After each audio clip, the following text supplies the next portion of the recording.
আসসালামু আলাইকুম। Civil take চ্যানেলের পক্ষ থেকে সবাইকে জানাই আন্তরিক শুভেচ্ছা অভিনন্দন। রেলওয়ে উপসহকারী প্রকৌশলী যাদের পরীক্ষা আছে তাদের জন্য খুব ইম্পর্টেন্ট একটা ভিডিওতে সম্পূর্ণ বিষয় বিস্তারিত আলোচনা করা হয়েছে। এই ভিডিও দেখলে আপনি ইনশাআল্লাহ পাস করতে পারবেন। তো চলুন শুরু করা যাক।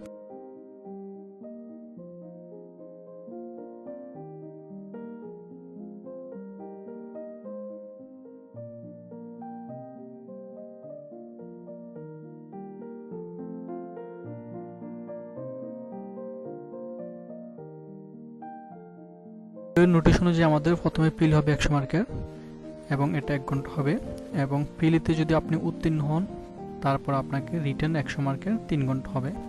কিন্তু পরীক্ষা আলাদা হবে না, পরীক্ষা একদিনই হবে। কিন্তু মূলত বিষয় যেটা সেটা হলো আগে আপনাকে পিলির খাতাটা দেখবে। পিলির খাতা দেখার পর আপনি যদি পিলিতে যে কার্ড মার্ক ধরবে তারা যে কার্ড মার্কে যদি আপনি উত্তীর্ণ হতে পারেন সেক্ষেত্রে আপনার রিটেনের খাতাটা মূল্যায়ন করবে। আর যদি আপনি পিলিতে না টিকতে পারেন তাহলে আপনার রিটেনের খাতাটা মূল্যায়ন করবে না। সেই হিসেবে বলা যায় যে আপনার ফিলিটা অনেক হার্ড হবে। হার্ড বলতে ফিলিতে ভালো একটা মার্কস থাকা লাগবে। যদি ভালো মার্কস না থাকে তাহলে আপনি রিটেনে যতই ভালো করেন এটা কোনো লাভ হবে না।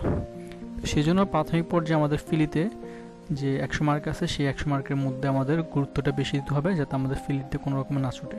আসেন একটু বিস্তারিত। তো ফিলি সিলেবাস আমাদের দেওয়া আছে 100 মার্কের হবে, সময় 1 ঘন্টা। কি থাকবে আমাদের? প্রথমে বাংলা থাকবে 20 মার্ক। এই 20 মার্কের মধ্যে সাহিত্য থাকবে এবং আপনাদের ব্যাকরণ থাকবে। তো বিপিএসসি সিস্টেমটা হলো সাহিত্যের পরিমাণটা তারা একটু বেশি দেবে আর ব্যাকরণটা একটু কম দিবে, আবার ব্যতিক্রম হতে পারে, অর্থাৎ সাহিত্য একটু কম দিল ব্যাকরণ একটু বেশি দিল। আপনাকে সাহিত্য দেখতে হবে এবং ব্যাকরণ দুইটা পার্টে আপনাকে দেখতে হবে। তারপর ইংরেজিতে থাকবে 20 মার্ক। ইংরেজিতেও সেম, সাহিত্যে থাকবে 4 থেকে 5 মার্ক আর বাকিটা গ্রামার থাকবে, কম বেশি হতে পারে। তারপর আমাদের থাকবে সাধারণ জ্ঞান 20। সাধারণ জ্ঞান বলতে আমাদের বাংলাদেশ বিষয়গুলির প্রশ্ন থাকবে, আন্তর্জাতিক বিষয়গুলির প্রশ্ন থাকবে, বিজ্ঞানের প্রশ্ন থাকবে এবং আইটি রিলেটেড প্রশ্ন থাকবে। আমাদের 4টা টপিকস থেকে আমাদের প্রশ্ন করে আমাদের 20 মার্ক হবে, টোটাল থাকবে 60 মার্ক। আর এই 60 মার্কের জন্য আমাদেরকে কি বই পড়তে হবে সেই বিষয়ে একটু বলতেছি। অর্থাৎ এই 60 মার্ক আপনার নিশ্চিত করার জন্য আপনাকে কিছু বই পড়তে হবে এবং পড়াশোনার মধ্যে একটু সিরিয়াস আনতে হবে। তো সেই বইগুলো কি? প্রথমে আপনাকে যেটা পড়তে হবে সেটা হলো বিসিএস প্রশ্ন ব্যাংক। অর্থাৎ আমাদের যার কাছে যে বিসিএস প্রশ্ন ব্যাংকটা আছে সেই বিসিএস প্রশ্ন ব্যাংকটা পড়বেন, 10 থেকে 46 পর্যন্ত পড়বেন। পিএইচসি বিগত প্রশ্ন bank, PHC non cadre MCQ যে জব সলিউশনটা আছে সেটা পড়বেন। অর্থাৎ মেট্রিক সেটটা থাকলে মেট্রিক সেটটা পড়বেন, প্রপার সেটটা থাকলে প্রপার সেটটা পড়বেন, অথবা অন্য কোনো বই থাকলে অন্য কোনো বই পড়বেন। মোট কথা হলো আপনার পিএইচসির বিগত যে প্রশ্নগুলো থাকবে সেগুলো অবশ্যই শেষ করবেন। মনে রাখবেন বিপিএসসি প্রচুর পরিমাণে রিপিট প্রশ্ন করে, যাতে আপনার এই প্রশ্নগুলো মিস না হয়। 3 নাম্বার আপনাকে যেটা পড়তে হবে, যারা যদি সিরিজ পড়তেছেন তারা সিরিজটা রিভিশন দেওয়ার ট্রাই করবেন, যারা ডাইজেস্ট পড়ছেন তারা ডাইজেস্ট রিভিশন দেওয়ার ট্রাই করবেন। আর সাথে আপনাদের কারেন্ট অ্যাফেয়ার্সটা রাখতে হবে। তো এগুলো যদি আপনি পড়েন তাহলে আশা করা যায় যে 60 মার্কের মধ্যে আপনি 80 থেকে 90% মার্কস আপনি কভার করতে পারবেন ইনশাল্লাহ। এবার আসেন ডিপার্টমেন্টে আমাদের টোটাল 40 মার্কের পরীক্ষা হবে। তো 40 মার্কের মধ্যে কি পড়বেন? যার কাছে ডিপার্টমেন্টের যে বই আছে সেটা পড়বেন। অর্থাৎ আপনি যে বইটা এতদিন ধরে পড়তেছেন ডিপার্টমেন্টের এমসিকিউর জন্য সেটাই পড়বেন, সেটাই বারবার রিভিশন দিবেন, সেটা থেকে আসবে। তবে বিপিএসসির প্রশ্নগুলো আগে শেষ করবেন, তারপর বাকিগুলো পড়বেন। তাহলে এখান থেকে মোটামুটি 80 থেকে 90% মার্ক কমন পড়বে এবং আপনি ভালো একটা মার্কস কভার করতে পারবেন এবং পিলিতে আপনি টিকতে পারবেন ইনশাল্লাহ। তো এই হলো আমাদের পিলি। মনে রাখবেন পিলি পরপরই কিন্তু আমাদের রিটেন লিখতে হবে, রিটেনের খাতা দিয়ে দিবে, তারপর আমাদের রিটেন লিখতে হবে। রিটেনের সিলেবাসটা হলো 100 মার্কের, এটাও 100 মার্ক, কিন্তু সময়টা হলো 3 ঘন্টা। এর মধ্যে বাংলা আছে আমাদের 20 মার্ক, অর্থাৎ বাংলা 20 মার্ক থাকবে। বাংলা 20 মার্কের মধ্যে অনুবাদ থাকবে 5, পত্র থাকবে 5, সারাংশ অথবা সারমর্ম থাকবে 5, ব্যাকরণ থেকে থাকবে 5। এবার আসেন ব্যাকরণ, যেটা 5 নাম্বার থাকবে সেই ব্যাকরণের প্রশ্নটা পিএইচসি নন ক্যাডার বিগত সালে যে প্রশ্নগুলো অ্যানালাইসিস করে যেটা বুঝলাম যে পিএইচসি ব্যাকরণের প্রশ্নগুলো একটু বড় টাইপের করে। অর্থাৎ একটা প্রশ্নে 3 মার্ক থাকে, একটা প্রশ্ন 2 মার্ক থাকে, বা একটা প্রশ্ন 5 মার্ক থাকে, এইভাবে প্রশ্ন করে আসছে।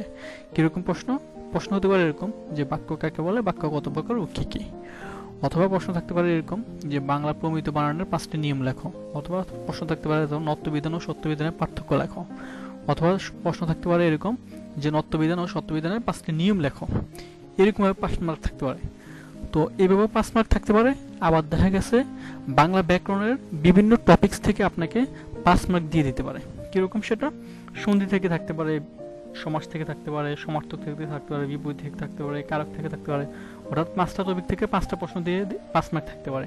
আবার অনেক সময় দেখা গেছে 2টা টপিকস থেকে 2 মার্ক করে, আরেকটা টপিকস থেকে 3 মার্ক করে, এভাবে 5 মার্ক থাকতে পারে। তো আপনি যেটা আপনার নিশ্চয়তার জন্য আপনি ব্যাকরণের বড় প্রশ্নগুলো পড়বেন এবং ব্যাকরণের ছোট প্রশ্নগুলো পড়বেন, অর্থাৎ এমসিকিউ রিলেটেড প্রশ্নগুলো পড়বেন এবং যে লিখিত যে বড় প্রশ্নগুলো আছে সেগুলো পড়বেন, তাহলে আপনি ভালো একটা মার্কস কভার করতে পারবেন। ইংরেজিতে 20 মার্ক। ইংরেজি 20 মার্কের মধ্যে কি আছে? কম্প্রেশন আছে 5 মার্ক, লেটার আছে 5 মার্ক, গ্রামার আছে 10 মার্ক। গ্রামারের ক্ষেত্রে সেম, অর্থাৎ বিগত প্রশ্নগুলো যেটা দেখলাম সেটা হলো গ্রামারে তারা কি করছে, আপনার 2-3টা কোশ্চেন করছে, 2-3টা টাইপের প্রশ্ন করছে, 2-3টা টাইপের প্রশ্ন থেকে 10 মার্ক দিয়ে দিয়েছে বা 5 মার্ক দিয়ে দিয়েছে হবে, অর্থাৎ প্রেজেন্ট ইডিয়মস দিছে বা সিনোনিম দিছে, অ্যান্টোনিম দিছে, এরকম দিতে পারে। তো সেই ক্ষেত্রে আপনার 10 মার্ক এভাবে থাকতে পারে, বড় প্রশ্ন দিয়ে থাকতে পারে, আবার 10 মার্ক ছোট ছোট প্রশ্ন দিয়ে থাকতে পারে। প্রিপোজিশন থাকতে পারে, সিনোনিম থাকতে পারে, অ্যান্টোনিম থাকতে পারে, তারপর কারেক্ট সেন্টেন্স থাকতে পারে, ভয়েস থাকতে পারে, ন্যারেশন থাকতে পারে। এভাবে 10টা টপিকস বা 5টা টপিকস থেকে 2 নাম্বার করে 10 মার্ক থাকতে পারে। তো আপনাকে গ্রামারের বড় প্রশ্নগুলো দেখতে হবে এবং ছোট প্রশ্নগুলো দেখতে হবে। তারপর আসেন সাধারণ জ্ঞান। সাধারণ জ্ঞান 10 মার্ক থাকবে। 10 মার্কের মধ্যে বাংলাদেশ বিশ্ববিদ্যালয় থাকবে এবং আন্তর্জাতিক বিশ্ববিদ্যালয় থাকবে। আর আইটি থাকবে 10 মার্ক। এই আইটির মধ্যে শুধুমাত্র যে কম্পিউটার প্রযুক্তি আছে তা না, এটার মধ্যে বিজ্ঞান অংশটা থাকবে, কারণ বিজ্ঞান আইটির মধ্যে পড়ে। আপনি নিশ্চয়তার জন্য বিজ্ঞানও পড়বেন এবং কম্পিউটার প্রযুক্তির প্রশ্নগুলো পড়বেন, তাহলে মোটামুটি ভালো একটা মার্কস কভার করতে পারবেন। এইগুলো নন পার্টটা। এবার নন পার্টের ভালো প্রিপারেশনের জন্য কী কী পড়বেন সেটা হলো আপনাকে পিএইচসি নন ক্যাডার রিটেন যে প্রশ্ন ব্যাংকটা আছে, অর্থাৎ পিএইচসি বিগত সালের রিটেন যে প্রশ্নগুলো হয়েছে সেই প্রশ্নগুলো বারবার রিভিশন করবেন, সাথে কারেন্ট অ্যাফেয়ার্সের রিটেন যে পার্টটা আছে সেই পার্টটা বারবার পড়বেন, তাহলে আপনি ভালো একটা মার্কস কভার করতে পারবেন। ননের পর আসেন ডিপার্টমেন্ট। আমাদের ডিপার্টমেন্ট হবে 40 মার্কের।